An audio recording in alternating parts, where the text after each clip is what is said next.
Welcome to Bond for the Trades, a home service podcast, and I'm your host, Mandeep Bhala. Today, we have an amazing guest, our client and partner. Joining us is an industry veteran with over 25 years of experience across roofing, construction, and real estate, Brent Swift, the founder and owner of Swift Co.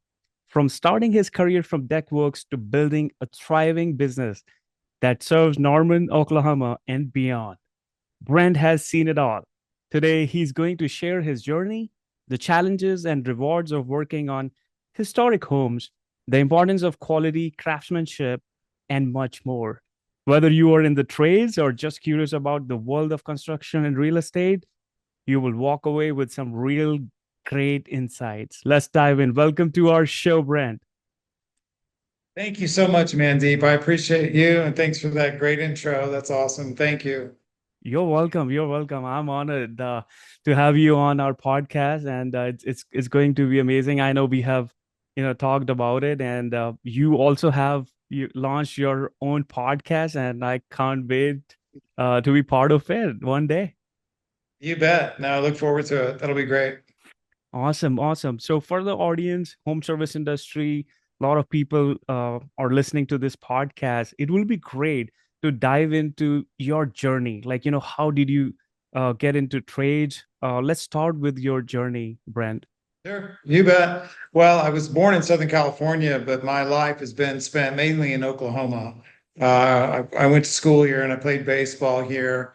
And early on, baseball was kind of it for me, sports in general. But so I played a little high school, a little college baseball, and I realized very quickly there were other people that were way more talented than I was. And so I ended up going to college. And once I graduated from the University of Oklahoma, I ended up working in television. My background was television and film. Oh, So wow. worked in TV for a while. During this time, I was always kind of building stuff and had always been kind of creative with my hands. And so probably about a year after I got out of college, I ended up back into the building with the deck building company. So that's where it kind of all started as far as being a contractor and working, remodeling houses, et cetera. That's where it started. That's amazing. And yeah, TV world, I didn't know that. And Yeah. what a journey, right? Deckworks to Swiftco, right? We know that. Let's talk about like what do you believe that sets Swiftco apart from the other companies in the roofing and construction industries? Well, I think you have to kind of go all the way back to that history to understand like what led me to understanding the whole house. Our approach from the deck building company is still the whole house. We're looking at the whole backyard. We're looking at the roof when we show up. We're looking at the whole house. But that goes all the way back to our history where in the spring and summertime, it was great. I was able to work on decks and build pergolas and outdoor projects. But in the wintertime in Oklahoma, we were always kind of like wondering what we were going to do. In the renovation business here, I started buying houses in basically 1998. And from 1998 through the crash of 2008, we did a couple of hundred houses. And so but I always did those kind of on the side. That's how I got to understand kind of the whole house. So Deckworks was kind of the primary, and then I had Brent Swift Design Build during that period of time. And Hmm. Brent Swift Design Build did all of the renovation. But I was working on all these houses that were my own homes, and I was really a restorative guy. I was restoring these homes and then selling them, and that's just was a survival tactic for the winter months. So.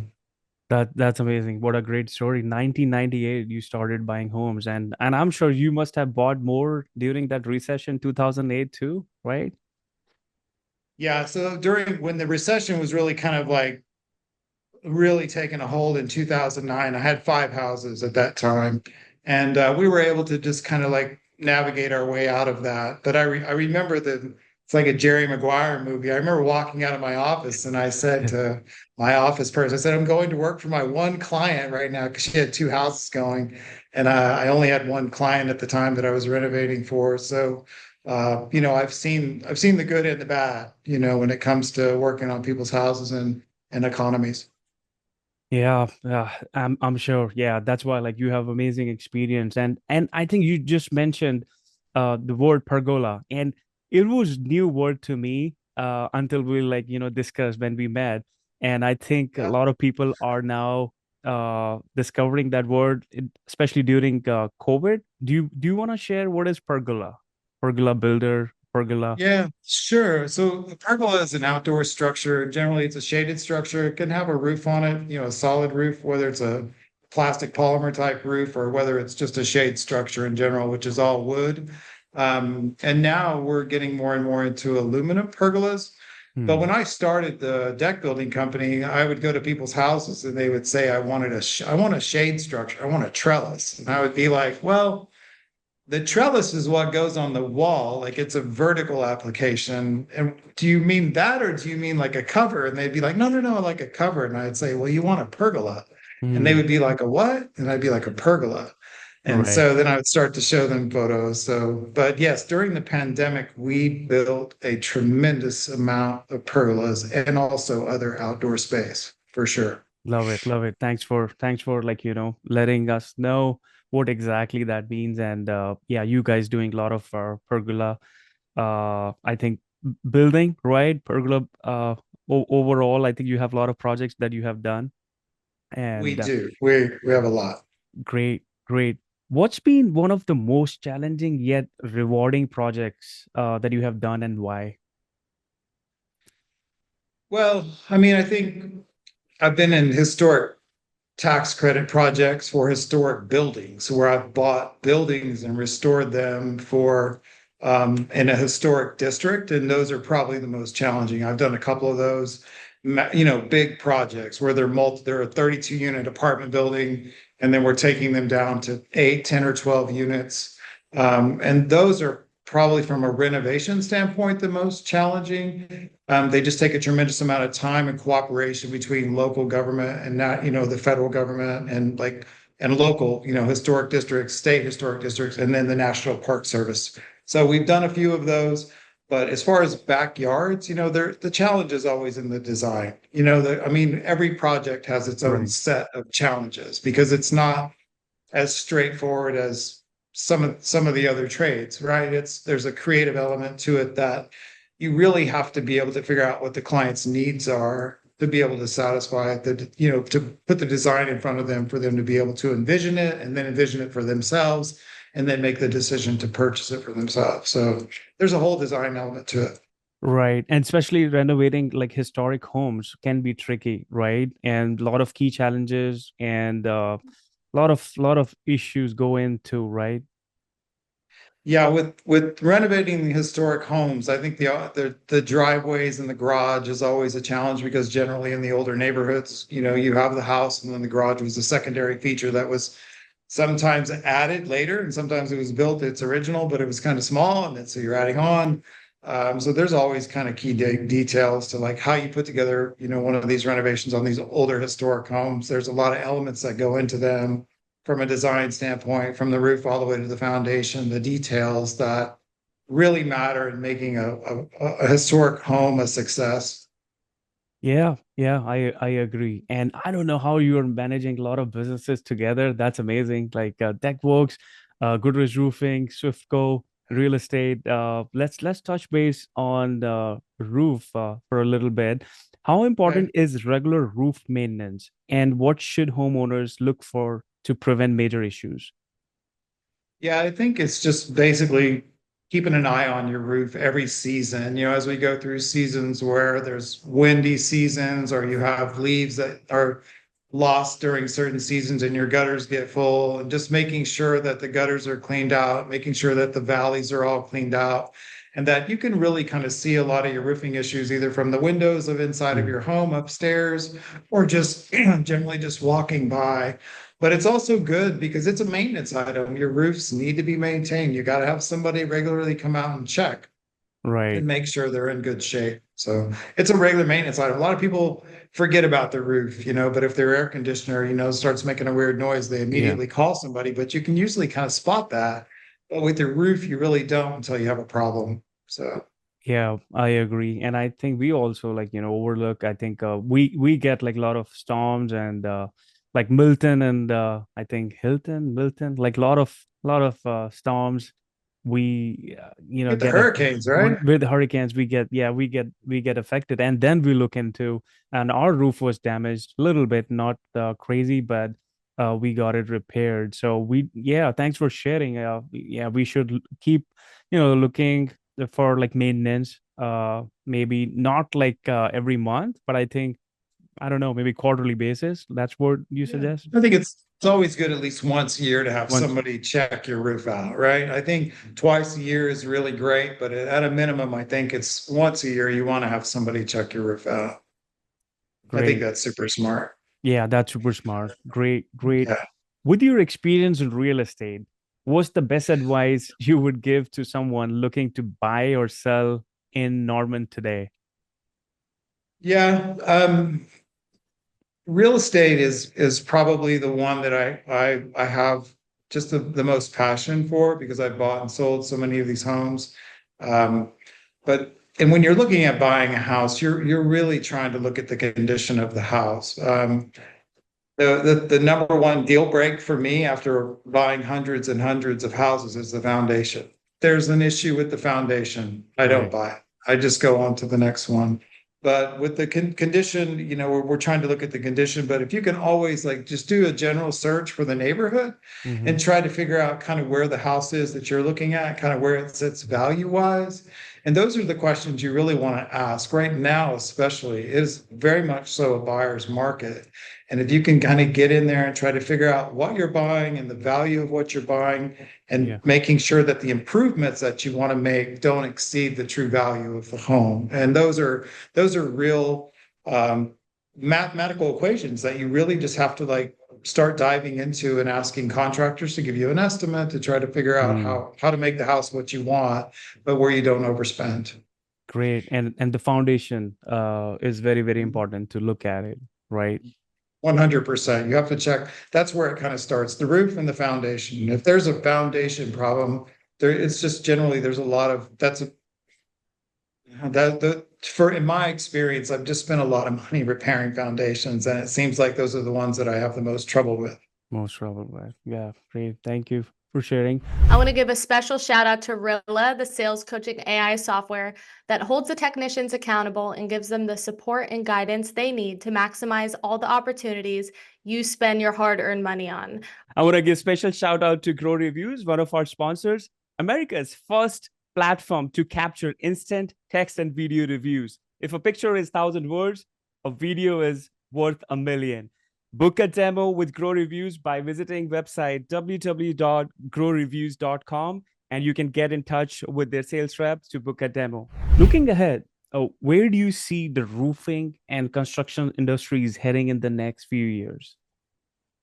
Ah, boy, that is a really good question. Roofing, because of the cost of roofing now being probably the number one cost ticket item for a house, I think it's definitely in the running with a mechanical system. So it's a huge expense. I think that the insurance company and storms and storm damage, as as as we work through the claims and work through those, that's that's been, I don't want to say it's been easy. There's always those challenges working through a claim.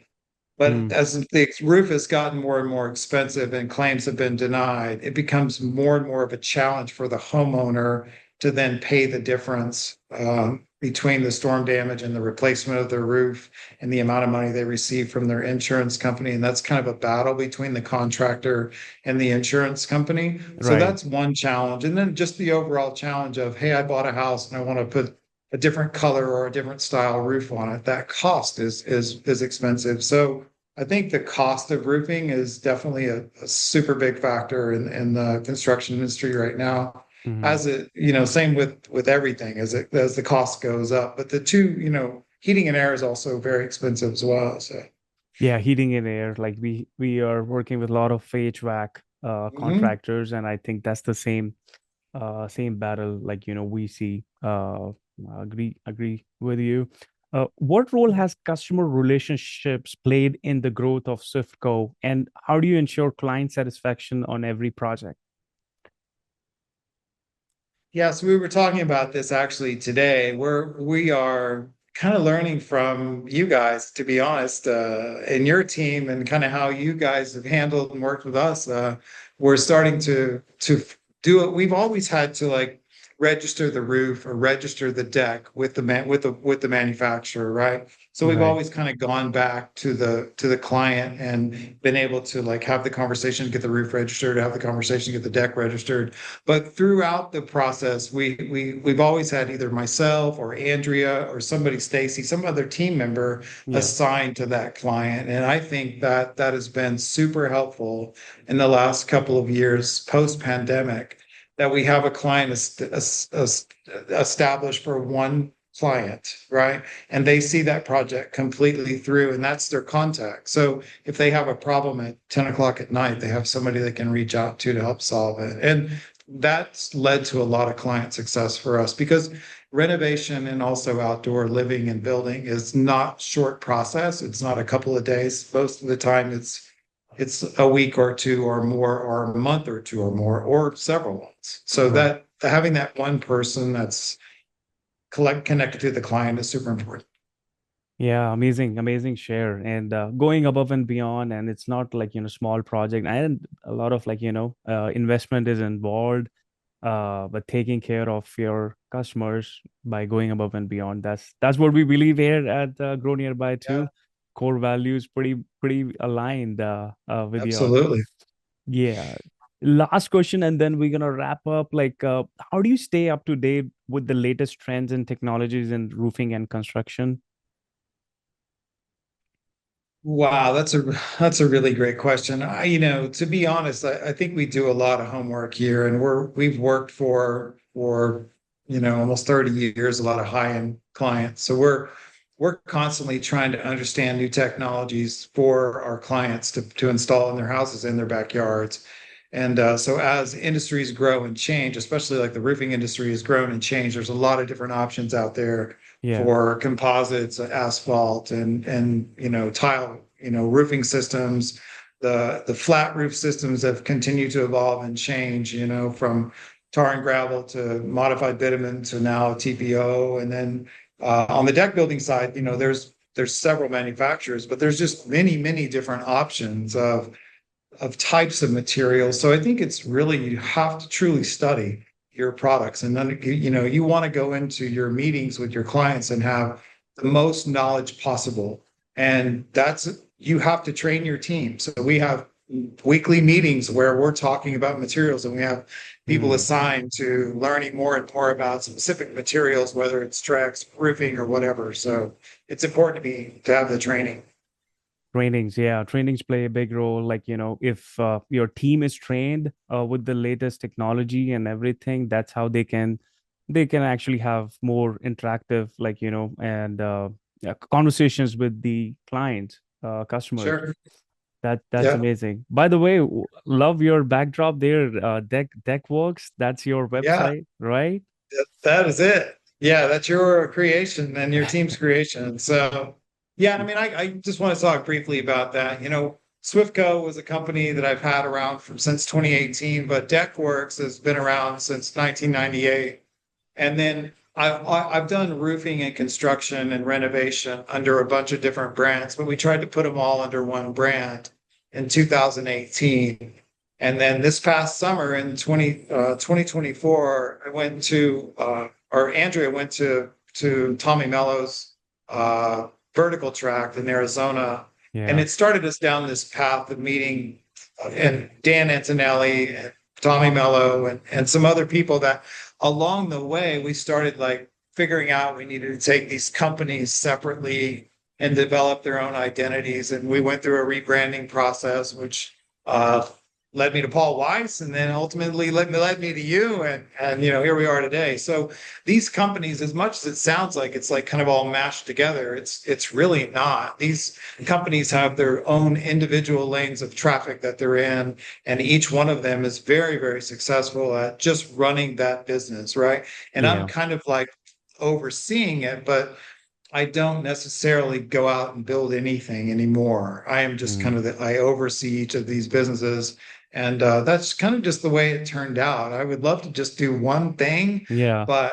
Mandeep, it just doesn't work like that. I mean, my world, it's been just not that. So I would love to just do one thing, but we don't. We do several things. So it's the way it Several is. several things, but proud of you. You and this is, I think, you have mentioned a lot where I think last 7 months you have learned a lot being part of like industry events like Tommy Mello's Vertical Track. You have met like-minded people and you have learned a lot and you have implemented pretty fast, and we can see the results. We can see your branding, your obviously website marketing, everything is pretty much aligned, and now your podcast, and you're doing podcasts to help business owners out there, local businesses, and which is great. I think this is very inspirational to me and to all the audience, those who are listening to this podcast.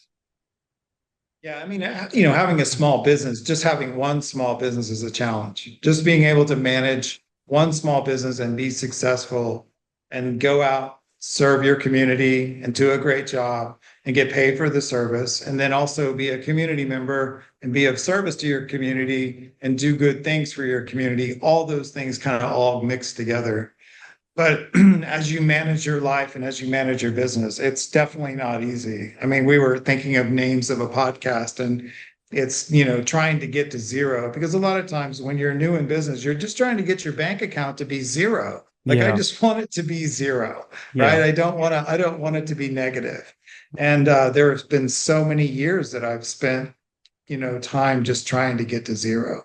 And today obviously we're successful, but it's, being self-employed is a different level of grit. It's a different yeah. level of commitment than any other thing that I've ever been around. And I've met all these people in the last 7 months. Mm. And well, I'm not the only one that's grinding, trying to figure it all out. And so I'm learning I've learned so much in the last 7 months. I just feel like I've jumped out, got my PhD. So thanks to you and others, to be honest. So No, you gave me goosebumps, right? uh, It's amazing to see your growth, and yeah, I think a lot of home service owners, those who are maybe at 250,000 or 500,000, they want to take business to the next level.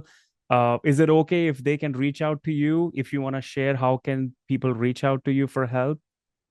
you bet. No, absolutely. I mean, I'm easy to get a hold of. My cell phone number is out there everywhere. So All right, we can link maybe your Facebook or LinkedIn, yeah, something in the description, so that people can reach out to you for help. And a- absolutely. awesome, Yeah, awesome. happy to talk to people about small business development. And I remember my first year doing $60,000. And I remember my second year doing 80,000. And I remember 120. And then I remember, 500. I remember 1 million. I remember 2 million. I remember 3 million. It's Yeah, like I remember all these milestones that as you grow, but each set of them had their own challenges. And as a small business owner, I can truly sympathize with somebody that's just getting started and trying to roll this out. Maybe they're 5 years in, maybe you're 10 years in, trying to figure out just that next level. And right. how do you get there? And it's strategic, right? It's getting the right people in the right seat. It's doing the right things over and over and over again. It's systems and processes, but it's doing the same thing over and over again to make clients happy and be successful. So I'm glad that you mentioned. And a lot of business owners, they are stuck, like they're not able to pass that million, yeah. stuck at 700K, 800K, and they maybe reach to that point and then they go back. So just one thing, like what they can pivot at that point to pass that threshold, so that they can hit that benchmark, they can hit 1 million and go, like what will be the pivotal moment in any business? Yeah. For me, I think is when I dialed in the website many, many years ago, and I was able to get the web traffic. And then I was able to align myself with, 20 years ago, I aligned myself with Angie's List. And that was the only place that I aligned myself. But I think there's so many of those different avenues now, Facebook, social media, Instagram, Yeah. all of these things, they're free, right? And whether or not you think people are liking your posts or not, you're Yeah. getting your name and your brand out there. They may not need your electrical service or your heat and air or your or your plumbing right now, but they're going to remember you if you're just continuing to post out there, and they may need you in a year or 2 years or 3 months. And that's when they're going to remember you and call. So I think, and that's free. I think Gary Vee talks about that. It's free. Just It's do it. I mean, just yeah, post something, exactly. put something out there. I was about to bring Gary Vee because I started my business because of Gary Vee. He's on my Yeah. wall. It says legacy is greater than currency, and he says that it doesn't matter. Like if you're posting for likes, then it's game over. And just keep posting in the form of text, video, pictures, whatever you can do for your brand. And everything goes in subconscious mind, and maybe at one point people might be interested, and they will remember the brand. You are the brand, and they're going to remember that. Yeah. Yes, I owe my success to this guy Gary Vee. 5 years ago I pulled the trigger, and here I am. Yeah. Yeah, you guys are doing great too. I mean, I really admire your team. All your team members are just really, top notch. And I will tell you, we feel like we've really struck gold with Grow Nearby. So thank you. Thank you. Yeah, it's a partnership. A lot of collaboration is required to make it happen, to make your vision into reality. So it's a teamwork, and appreciate our partnership and look forward to Yeah. more. And I want to thank to all the listeners, those who are listening or watching. Thank you for the love and support.